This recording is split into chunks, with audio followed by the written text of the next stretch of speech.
Sonic Mania is often perceived as one of the best Sonic games in recent times. But what if they made it bad? Recently, Sonic Mania Plus got a full port to mobile devices, both iOS and Android included. Yeah, thankfully we don't have another Sonic Dream Team situation on our hands. And while the Sonic Mania mobile port may seem like it should have been a slam dunk, a lot of people are actually giving it a fair amount of criticism. Even though at its core, this is still the Sonic Mania that we all know and love, there are a lot, and I mean a lot of issues with this mobile version of the game, both inside and outside of the game itself. But here's the thing. I've actually been playing this exact port of the game for a pretty long time now. Even though it dropped recently in the US, this version of the game has been released in other territories for a pretty long time now. And since I have an Android, I was able to download it and log into my account to play it. Surprisingly, that whole thing wasn't region locked for some reason. So yeah, I was bored in class one day and played the first 4 zones. And when the game dropped on app stores, I played it again and everything seemed to be exactly the same. One of the major turnoffs right off the bat for a lot of people is that this game is tied to a subscription service. In order to play this port of the game, you must be an active Netflix subscriber. Now, this might not be an issue for a lot of people because, let's be real, most of you watching this video probably have a Netflix subscription, but this is still such a bummer for people who don't have Netflix. I can see why they chose to make this a partnership with Netflix though, because of Sonic Prime and that whole thing, but it's still weird how they chose Mania to be that game. They already had Sonic Prime Dash, which was only a reskin of Sonic Dash but with Sonic Prime characters, so it was pretty harmless, and if you didn't have Netflix,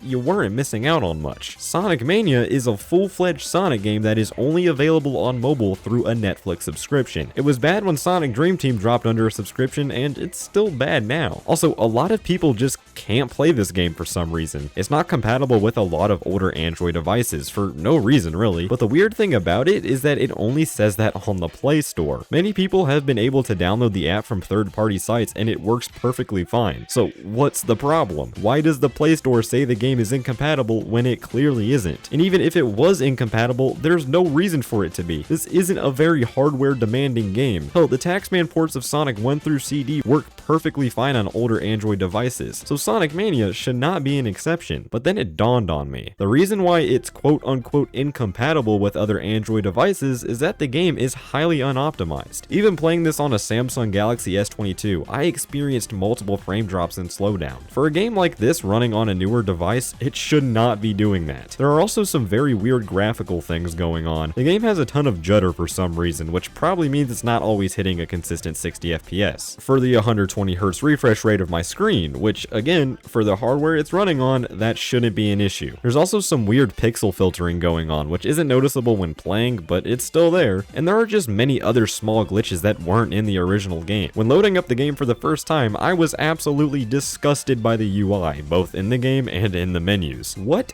happened here? Why would they simplify the already simple menu that Mania had? Instead of having the modes neatly listed, they're all separated in a Google Slides ass presentation. And the arrows used to swap between the modes are so damn small. It leads me to believe that this was some kind of mistake. I know they were trying to optimize it for mobile, but in doing so, they actively made it worse than what it would have been if they just went with the original UI from the get-go. And finally, the main problem I have is the controls. The controls are naturally going to be worse on a mobile port, but that's not what I'm complaining about. It's so obvious to me that these controls could have been better if they weren't so fucking lazy with it. The other classic Sonic mobile ports had pretty solid controls. You had a D-pad to move and a button to jump. It was simple, but for a game like this, it worked. Now, Sonic Mania, on the other hand, also basically has the same controls, but instead of a D-pad, we have a makeshift thumbstick, or as I like to call it, a touch stick.